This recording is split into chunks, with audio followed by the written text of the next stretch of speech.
దగ్గరున్న పోలీస్ వారి దగ్గర ఉన్న వాట్సాపే ఆధారం. దానికి మేము ఎవరైనా చెప్పాల్సిన అవసరం లేదు.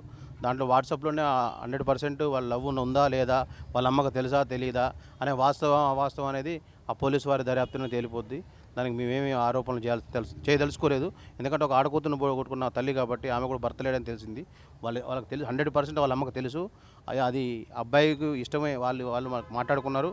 అబ్బాయి కూడా ఇష్టం. అబ్బాయి తల్లిదండ్రులు కూడా ఇష్టపడ్డరు. పెళ్లి చేయడానికి సిద్ధపడ్డరు. వాళ్ళు ఇల్లు కట్టుకుంటున్నారు అబ్బాయి వాళ్ళు. ఒక సమస్య ఇక్కడ వచ్చింది. కస్తూరి తల్లిదండ్రులు పెళ్లి కొప్పుకున్నప్పుడు, సందీప్ తల్లిదండ్రులు పెళ్లి కొప్పుకున్నప్పుడు సమస్య ఎక్కడ ఉత్పన్నమైంది? పీటర్ అనే వ్యక్తి దీంట్లో వాళ్ళ బావగారు అవుతాడంట అమ్మాయి వాళ్ళకి. ఆ అమ్మాయిని చేసుకోవాలనే ఉద్దేశంతోటి వాళ్ళిద్దరి మధ్యలో ఇన్వాల్వ్ అయ్యి ఆ అమ్మాయి వాడిని చేసుకోవద్దు నన్నే చేసుకోమని చెప్పి ఆ అబ్బాయి ప్రెజర్ చేస్తుంటే, నన్ను ఇప్పుడు తొందరగా చేసుకుంటావా చేసుకోవా అని చెప్పేసి సందీప్ని ప్రెజర్ చేయడం జరిగింది. సందీప్ ఒక 20 డేస్ టైం కావాలి.